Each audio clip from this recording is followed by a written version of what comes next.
So let me ask you this. How long do you think you could last? I mean, really last, in a plain white box with a complete stranger when your freedom and a life-changing amount of money are on the line. Today, we're going to break down one of the most wild psychological experiments ever put on YouTube, where human nature itself was put under the microscope. And the prize? A staggering $500,000. That number, 500,000, just hangs over every single decision, every awkward conversation, and every single moment of soul-crushing boredom for the next 100 days. And that was the challenge in a nutshell. Meet Bailey and Susie. These two people had never, ever laid eyes on each other before being sealed inside this stark white isolation chamber. All they had to do? Just survive. Survive each other's company for what must have felt like an eternity. But here's the brilliant and honestly kind of brutal twist. Their fates were completely tied together. If Bailey decides to walk on day 99, guess what? Susie gets 0. If Susie can't handle it on day 2, Bailey goes home empty-handed. Their success was a shared responsibility, but so was their failure. You know, you have to talk about the chamber itself. It was basically the third character in this story, and it was meticulously designed to be a psychological pressure cooker from the second they walked in. Just think about these conditions for a second. The food was just monotonous. Endless cans of beef and chicken. The lights never went out, completely destroying their sense of day and night. And that red line on the floor, it was this constant, taunting reminder of just how easily everything could vanish in an instant. In those first few weeks, the main enemy wasn't really hunger or feeling trapped. No, it was the crushing, suffocating weight of having absolutely nothing to do. And it turns out the human mind will go to some pretty extraordinary lengths to keep itself busy. You can just watch them slowly descend into this weird state of boredom. At first, their creativity was actually pretty impressive. They made a deck of cards out of a journal. They even tried to trick the crew into telling them the date. But by day 7, things get weird. They're literally throwing food at the walls just for something to do. This wasn't just boredom. This was a war against monotony.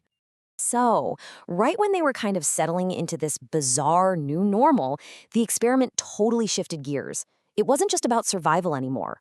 Now, they were facing these calculated tests, all designed to chip away at their prize money and their willpower. And the first offer was an absolute masterstroke of temptation. Okay, imagine. After 10 days of nothing but canned meat, you're offered gourmet meals for the rest of your stay. The price? A cool 50 grand. Right then and there, they had to put a price tag on their own comfort. I mean, talk about a dilemma. An end to that awful food versus a 10% pay cut. Against all odds, even after getting a taste of what they were missing out on, they held strong. They actually said no. Now, you gotta remember this quote. In just a casual, offhand moment, Susie mentions the one thing she'd be willing to splurge on. At the time, it's just a throwaway comment, right? But oh man, does it become a huge piece of dramatic irony later on. The temptations just kept coming.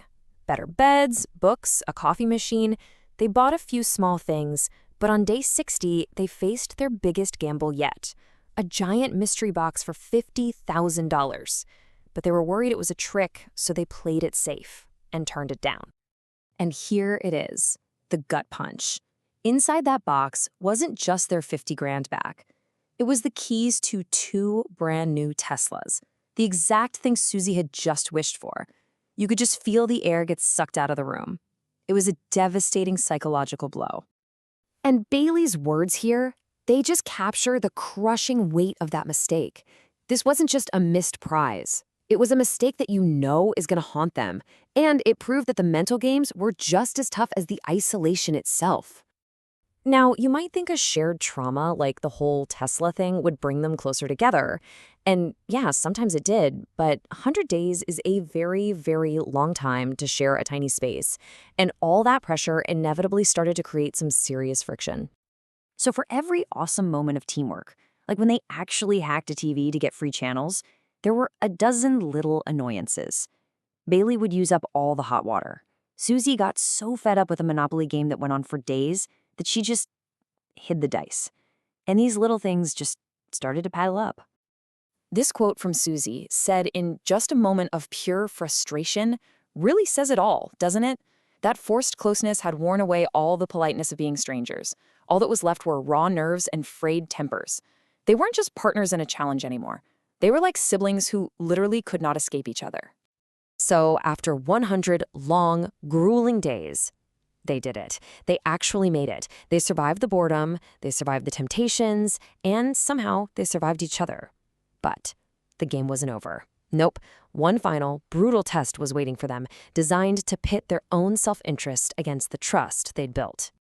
And it all came down to this classic choice: split or steal. The rules are simple. If they both choose split, they each get their fair share. If one chooses steal and the other split, the thief takes every single penny. But, and this is the killer, if they both choose steal, they both walk away with absolutely nothing. And you can literally hear the cold logic forming in Bailey's mind. He's thinking, okay, Susie is a good person. She's probably going to split. So the rational, game theory move is to steal. He could almost double his money in a split second. The temptation had to be just immense. But Susie, well, she was focused on something completely different. Not game theory, not maximizing her payout. She was thinking about their shared experience. For her, those 100 days of struggling together had earned them both the right to a fair share. Her choice was all about fairness and empathy. And in the end, after 100 days locked together, fighting boredom and temptation, their bond won. It proved stronger than the temptation of greed. They both chose to split the money, a real testament to the trust they had built inside that crazy white box. So what does this all mean? What does it tell us? I mean, this wasn't just some silly stunt. It was like an accelerated look at how human relationships form under extreme pressure. It showed our capacity to be creative, our breaking points, and maybe our ultimate desire for fairness and connection. And that really leaves us with one final question to think about. In a world that so often rewards ruthless self-interest, how much is a bond of trust actually worth? For Bailey and Susie, it was worth about $180,000. So, what would it be worth to you?